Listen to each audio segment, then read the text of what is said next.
Quality వార్తలు ఈ వార్తల కొన్ని ముఖ్యమైన అంశాలకు సంబంధించి ప్రొఫెసర్ నాగేశ్వర్ గారు విశ్లేషణ ఇప్పుడు చూద్దాం. నాగేశ్వర్ గారు నమస్కారం సార్. ఒకవైపు లోక్సభ ఎన్నికల తర్వాత బీఆర్ఎస్ ఖాళీ అవుతుంది, బీఆర్ఎస్ ముక్కలవుతుంది, 39 ముక్కలవుతుంది అని చెప్పి మంత్రి కోమటిరెడ్డి సంచలన వ్యాఖ్యలు చేసిన క్రమంలో బీఆర్ఎస్ ఎమ్మెల్యేలు కొత్త ప్రభాకర్ రెడ్డి, సునీత లక్ష్మారెడ్డి, గూడెం మహిపాల్ రెడ్డి, మాణిక్ రావు సీఎం రేవంత్ను కలిశారు సార్. ఇది మర్యాదపూర్వక భేటీగానే పరిగణించాలా లేక కోమటిరెడ్డి వెంకటరెడ్డి చెబుతున్నట్లు ఏదైనా జరగబోతోందా? అంటే రాజకీయాల్లో ఎవరిని కలవకూడదని ఎక్కడా లేదు. అందులో ఎమ్మెల్యేలు ముఖ్యమంత్రిని కలవకూడదని అసలే లేదు. ఎందుకంటే ఎమ్మెల్యేలు తమ నియోజకవర్గ సమస్యలు ఉంటాయి, ప్రజల ఇష్యూస్ ఉంటాయి. సో ప్రభుత్వ విధానాలపైన ప్రజలకు తరఫున రిప్రజెంటేషన్లు ఇచ్చేటుంటాయి.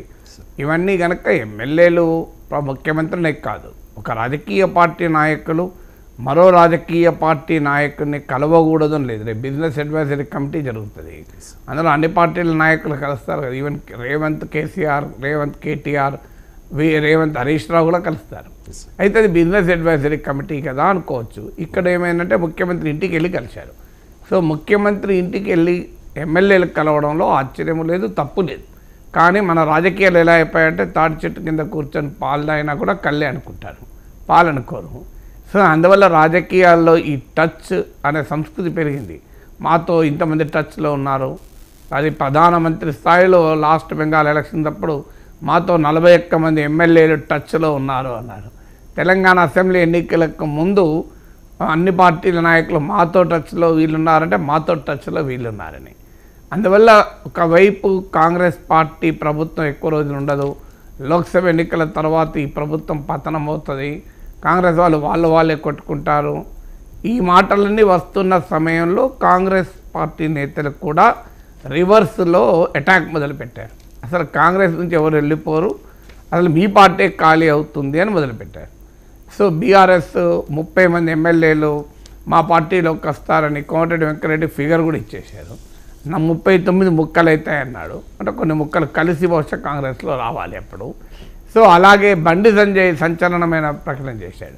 కాంగ్రెస్ బీఆర్ఎస్ల మధ్య జరుగుతున్న యుద్ధంలో బీజేపీ కూడా ప్రవేశించి కాంగ్రెస్ ప్రభుత్వాన్ని కూల్చడానికి కేసీఆర్ స్కెచ్ చేస్తున్నాడు అని సంచలన ప్రకటన బీజేపీ చేసింది. ఈ పరిణామాలన్నీ జరుగుతున్న నేపథ్యంలో రకరకాల ఊహాగానాలు కూడా వస్తున్నాయి.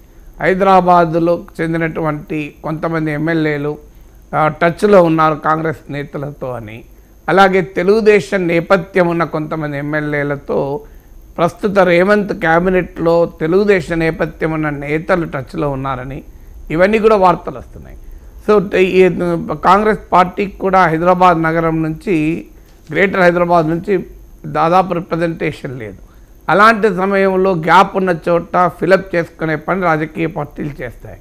సో ఇలా రకరకాల ఊహాగానాలు, మంత్రివర్గాన్ని కూడా ఎక్స్పాండ్ చేయకుండా ఇంకో 6 సీట్లు అట్టే పెట్టుకున్నారు, ఇతర పార్టీల నుంచి నేతల్ని అకామిడేట్ చేస్తానికి, ఇలాంటి ఊహాగానాలు వస్తున్న నేపథ్యంలో 4 ఎమ్మెల్యేలు వెళ్ళి సునీత లక్ష్మారెడ్డి, కొత్త ప్రభాకర్ రెడ్డి, మహిపాల్ రెడ్డి, మాణిక్ రావు ఈ 4 వెళ్ళి కలవడం ఆ సహజంగానే ఈ చర్చనీయమవుతుంది. మీకు సునీత లక్ష్మారెడ్డి గతంలో కాంగ్రెస్ పార్టీ రాజశేఖర రెడ్డి ప్రభుత్వంలో కాంగ్రెస్ ప్రభుత్వంలో మంత్రిగా కూడా పనిచేశారు.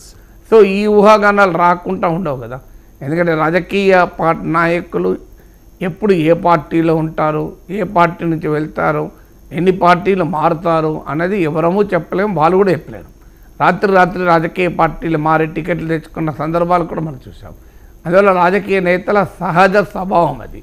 అలాంటి సహజ స్వభావం రాజకీయ నాయకులకు ఉన్నప్పుడు కొంత 4 బీఆర్ఎస్ ఎమ్మెల్యేలు వచ్చి ముఖ్యమంత్రిని కలిస్తే అనివార్యంగా ఈ రకమైన పొలిటికల్ స్పెక్యులేషన్కు దారి తీస్తుంది. అందులో ఎంత నిజం ఉంది, ఎంత నిజం లేదు అనేది వేరే అంశమైనా ఈ రకమైన రాజకీయ స్పెక్యులేషన్ అయితే ఎవరూ ఆపలేరు. అంటే